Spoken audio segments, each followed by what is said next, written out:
Moja kati ya teso kubwa duniani kwa maelfu na mamilioni ya watu, hasa watu wenye uwezo, watu wenye nguvu, jamii ya vijana, ni kuishi bila malengo.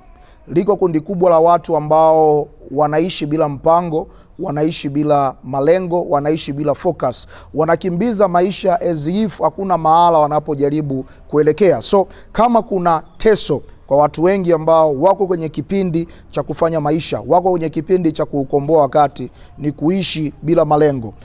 Kuna watu wengi sana hapa duniani ambao ukitoa ratiba walizopangiwa na mfumo, maybe labda shule au labda kazini anapofanya kazi, yeye binafsi hana ratiba ya msingi. Hana kitu kikubwa ambacho anakifanya. Sio kweli kwamba ikifika weekend au ikiwa kipindi cha likizo uishie kulala siku nzima kitandani. Hapana.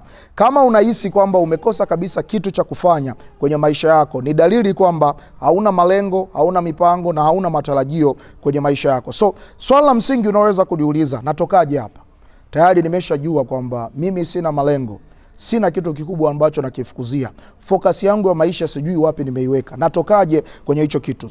Kwanza unatakiwa kujua, hauwezi ukafanikiwa kuwa na mpango wa siku bila ya kuwa na mpango wa wiki au mwezi.